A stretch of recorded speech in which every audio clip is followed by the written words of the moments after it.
So here we are, part 2 of the tutorial. We're going to get a little bit more advanced, but nothing too scary. If you haven't seen part 1 yet, the link is below, and I've also included the link to the post on soapmakingforum.com again. Let's jump right in. This label is fine, but it's a little bland. We can make it a whole lot more with just a few simple changes.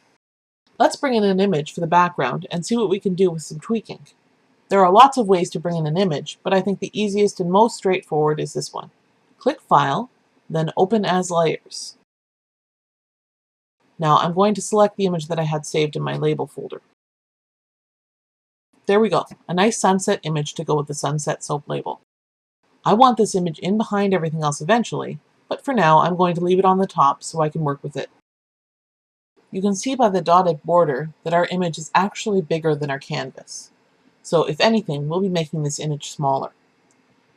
If you ever need to make an image bigger, you have to be careful. Sometimes it can get fuzzy and pixelated if you make it too big. As a rule, I only like to make images smaller, but sometimes you can get away with it. Click on the Scale tool, then the image you want to scale.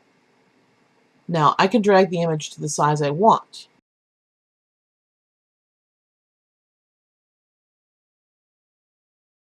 There's another helpful keyboard shortcut when you're using the Scale tool. If you hold down the Control key, it will lock the aspect ratio. This means that you can't drag it so that it's distorted or stretched. Sometimes this is really important, but with the way I want to use this image, it doesn't matter. Okay, this is about the size I want it, so now I'll click Scale. I think I'd like to fade this background a little and see how that looks. Over here is the opacity selector. You can slide it, type in the number, or use the arrows to change the opacity.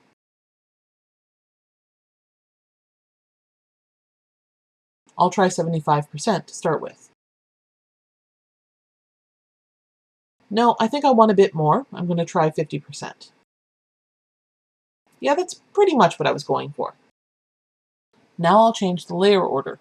I want this picture right at the bottom so that it's behind everything else.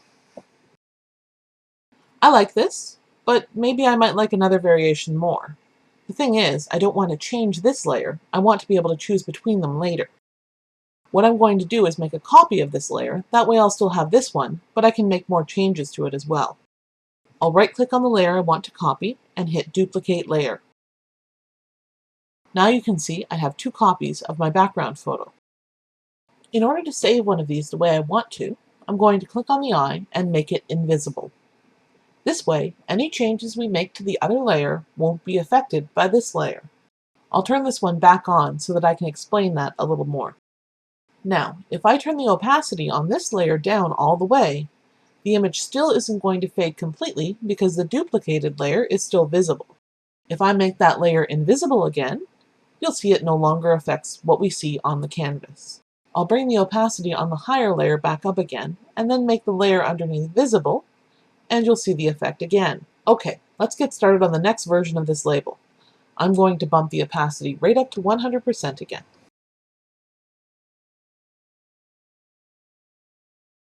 I'll change the scale again. This time, I just want to have the sky and water shown.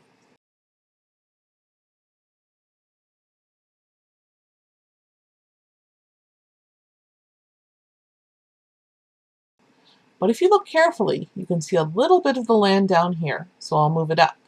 Now I've got some of the building showing at the top. We'll have to remove something if this is going to work the way I want it to. For this, we want to use the Clone tool. The Clone tool copies one part of the image and lets you paint it onto another. It takes some finesse, but if you use it right, you can make things disappear. So I'll select the Clone tool from the Tools window. Now I have to choose the area I want to use as my source, which is where we'll be painting from. I hold down the Control key and left-click on the canvas. Now you'll see the small circle there. It's actually a little too small, so I'm going to go over here to the Tool options and make it a little bigger. When I hit Enter, you'll see that the circle gets a little bigger. Much better. Now I just need to click in another area to paint the source there. You'll notice that it ignores the other layers and only copies the current active layer. You'll also see the line here where our source image ended. Okay, let's undo that. You can go over here to your History tool, or you can use the keyboard shortcut for undo, which is to hold Control and press Z. Cloning is a little hard to explain. You need to look at the shades carefully and fine-tune through trial and error. We're removing something very small here, so it's pretty simple. But even here, you have to look carefully. If I select a lighter area of the background, you're not going to get the result you want. This will be a bit easier if I can zoom in. There are a couple different ways to zoom. One of them is to click the magnifying glass in the toolbox and then click on your image. To zoom out, just hold down the Control key and click again. I don't like to have to change my tool to zoom, so I just hold down the Control key and scroll my mouse wheel in and out. Now that you're zoomed in a little, it's easier to choose your source just because you can see everything a little better. I'm going to choose a source close to the part I want to remove because the shading is very similar.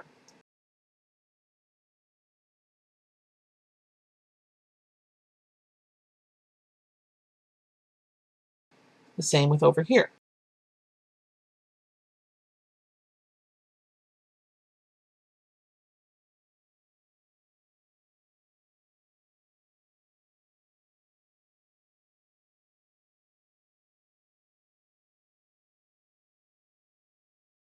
This looks good from here, but I need to zoom back out to get a real idea of how it looks. There you go. You'd never even know it was there. Once again, I want to keep that layer, so I'm going to use Duplicate. I'm going to duplicate the first image that I didn't alter yet. I'll right-click on that layer and select Duplicate Layer. Once again, I'll make the layer that I'm saving for later invisible. I'm going to change the scale a little bit again.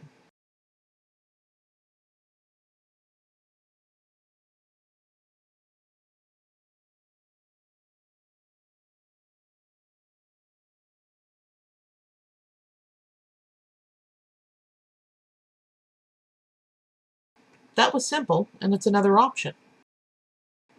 I think I have enough options for my background now. What I think I'd like to do is give this circle a little bit more interest. It's very flat, and it doesn't look very much like a sun. To do this, I'm going to change the solid fill to a gradient fill. Don't worry, it's not as scary as it sounds. First, I'm going to show you what this tool does. I'll choose the gradient tool from over here. In the tool options area, you can see that by default, it will fill using the foreground and background colors I've already selected. I'm going to fill this a couple of times so that you can see what it does, and then undo each time by pressing Ctrl and Z. The fade in the gradient is based on the direction of my line and how far I drag my mouse. If I click and release very close, the change is very stark. But if I drag longer, the gradient becomes much more gradual.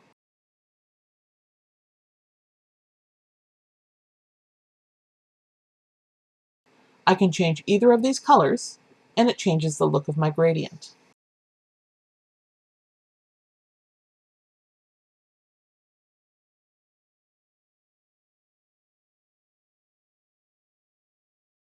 We're not limited to just foreground and background, though. There are a bunch of preset gradients we can choose by clicking here. I'll go through a few really quickly, again undoing with Ctrl Z each time. Rainbow,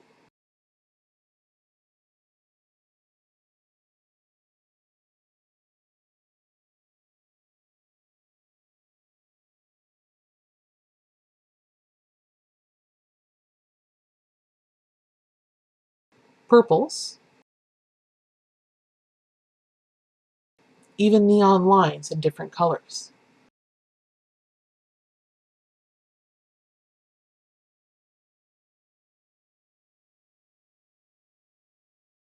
The last important setting is the shape of the gradient. I'll show you a couple of the options. I've been using linear up to this point.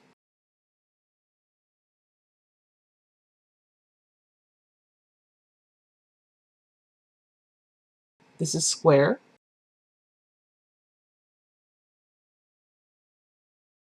and this is radial. I'll leave it on radial because that's what I want in my circle. I'm going to go up to the top here and put my gradient colors back to background and foreground. Now let's make that circle a little bit more interesting. I'll click on my circle layer first to make sure it's the active layer. As you saw when I was using the gradient tool, if I just use the tool, it's going to fill the entire layer with color. I need to select just that circle. Now I could choose the Circle Select tool again and try to line it up perfectly, but the easier way to do this is the Fuzzy Select tool. It lets me select an area that's all the same color. If I choose that, then click my circle, you'll see it selects it perfectly. Now I'll drag my gradient around a few times to get the look I want.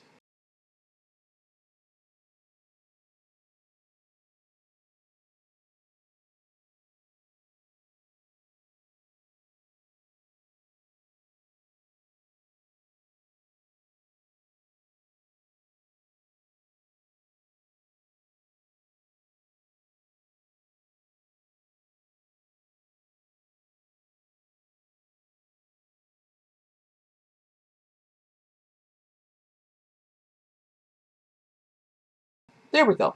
It's a minor change, but it adds some depth. Now we have 3 backgrounds with different looks to choose from.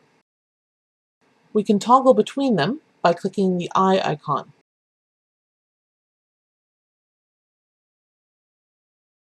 I want to introduce one other helpful tool called guidelines. First, make sure that your rulers are at the top and side of your screen. If they're missing, go into the View menu and click Show Rulers near the bottom.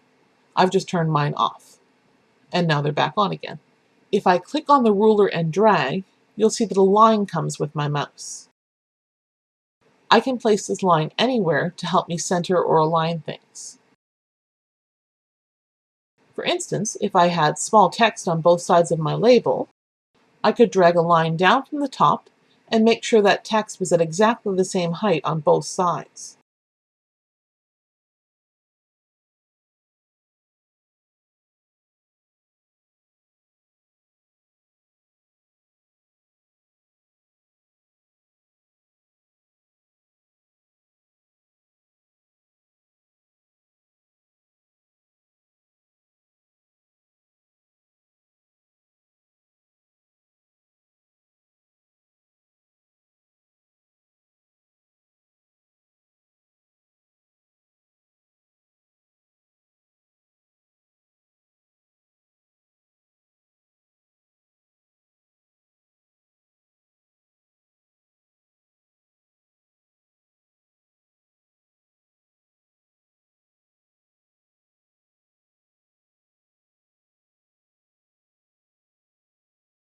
I'm going to put a guideline in the middle of my image.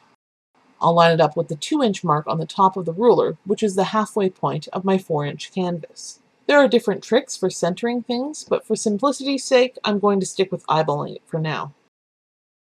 Guidelines will be saved for future use in your .xcf file with Gimp, but they will not show up in your final JPEG image when you save or print it. If you want to move a guideline later, just select your Move tool and mouse over it, then click and drag. To get rid of it completely, drag it back over to the ruler and let go. I'm going to save this again. Remember, my XCF format will save all of my layers, whether they're visible or not.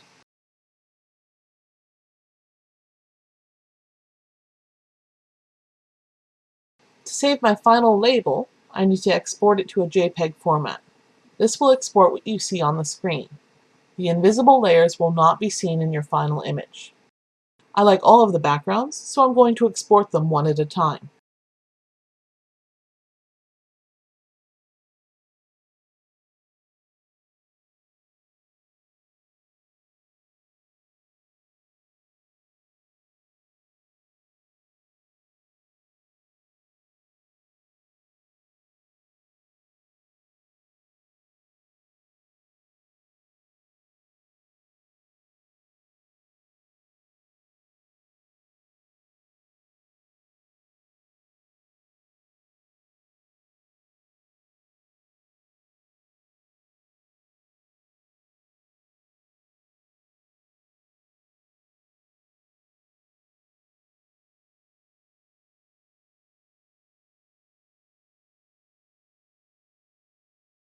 That covers most of the basics that I wanted to go through. Now that you're a little bit more familiar with the tools and their names, you can Google other tutorials if there was something I didn't cover or if I didn't explain something in a way that was helpful to you. I hope you enjoyed the tutorial, but most of all, I hope it was helpful. If you have any further questions, please post them in the tutorial post that I've linked to below, and I'll do my best to answer them.